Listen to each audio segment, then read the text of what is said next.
मकर राशि का सप्तमाधिपति चंद्रमा हुआ, वो जाके छठा में बैठ गया। चंद्रमा छठा में तो मिथुन राशि हो गया, मकर लग्न। तो सप्तमाधिपति षष्ठ में बैठा तो एक्स्ट्रा मैरिटल अफेयर्स और इलीगल रिलेशन का गारंटी ले लो। ठीक है।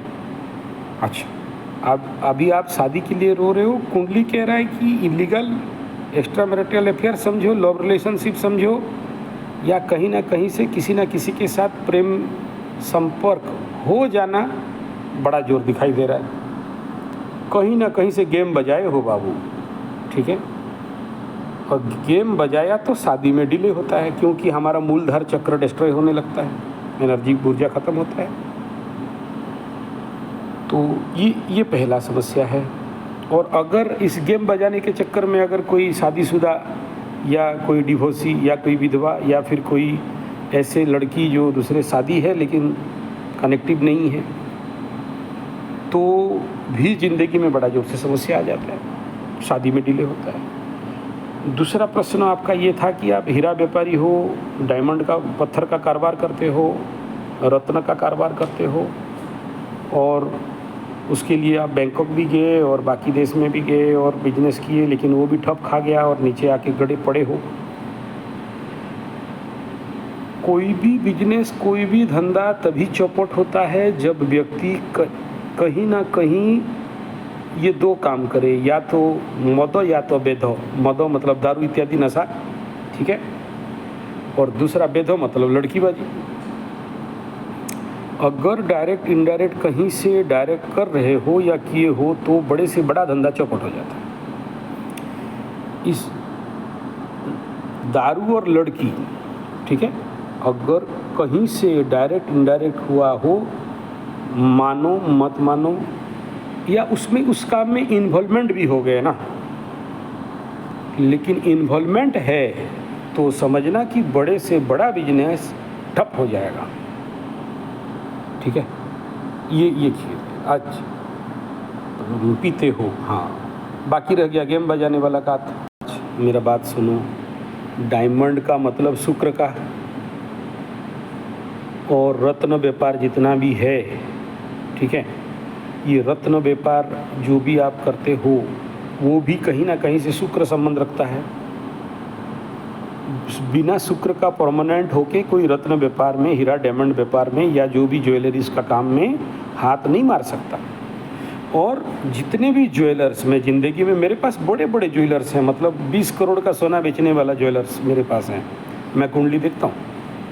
और ऐसे लोग रास्ते पे भीख मांगने के लिए आते हैं, उसके पीछे यही कारण बनता है।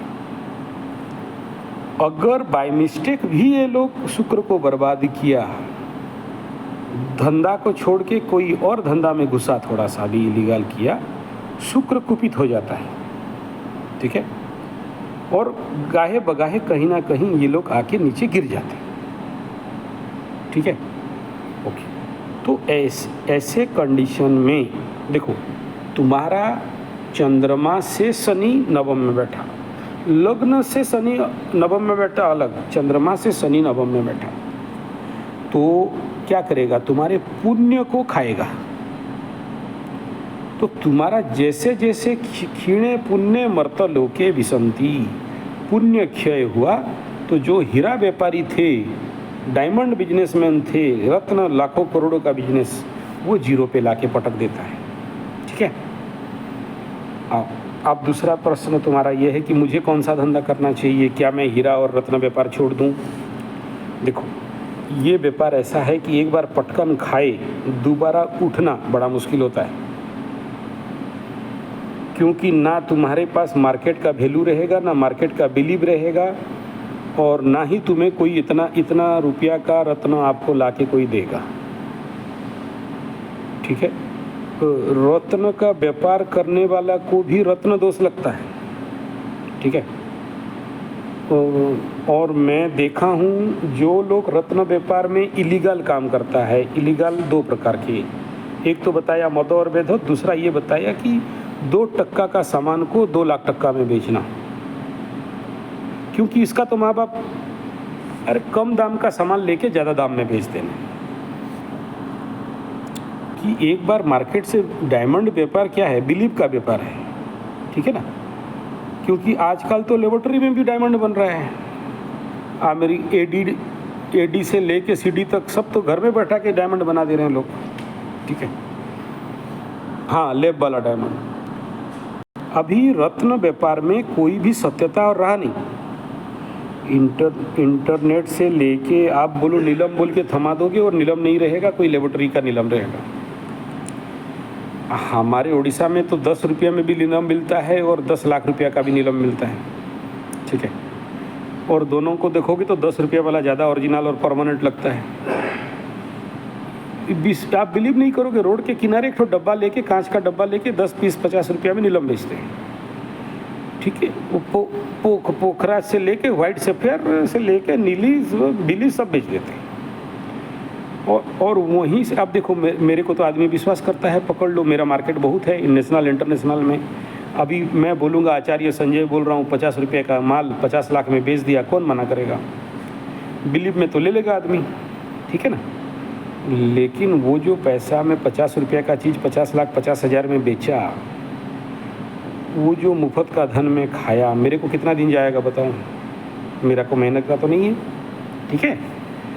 तो मैं अपने जीवन में कम से कम बचपन से लेके अभी तक, मतलब मेरा जो एस्ट्रोलॉजी लाइफ है 43 ईयर का एस्ट्रोलॉजी लाइफ में मैं देखा हूँ। मेरे दादाजी के पास बचपन में आते थे रत्न व्यापारी लोग, सोनारी लोग, और सोना रूपा लेके आते थे, पत्थर लेके आते थे, डायमंड लेके आते थे, लाइन लगाते थे। जैसे डॉक्टर के पास एमआर लोग आते हैं ना, ऐसे ही आते थे। तो कोई ये दे देता, ये माल दे देंगे, ये माल ले लो, वो माल ले लो, ये टेस्ट करा लो, सब करते थे। तो वो समय से मैं देखते देखते आया हूँ। आज के दिन में 43 साल की उम्र, 43 साल के अंदर 50-52 साल की उम्र में आज के डेट में कितना भी गारंटी वाला पत्थर या इंटरनेट में पैकिंग करके ऑनलाइन भी मिल जाए, हम लोग बिलीव किसी भी कीमत में कितना भी प्रूफ दे दे नहीं कर सकते। इसलिए हम लोग रत्न और पत्थर का रिकमेंडेशन ही छोड़ दिया। अभी भी मेरे पास आओगे तो कुछ नहीं होने से भी 10-12 डब्बा तो पड़े हुए हैं। नहीं भी, वो लोग भी आया नहीं लेने के लिए, जो लोग पेल के गया था मेरे दादाजी को, और मैं भी उसको पेला नहीं, क्योंकि किसी को काहे बुड़बक बनाए, क्या मतलब हो गया जिसका वो लोग आए नहीं, ठीक है। ये समझ लो कि अभी का स्टाटस यही है, ठीक है।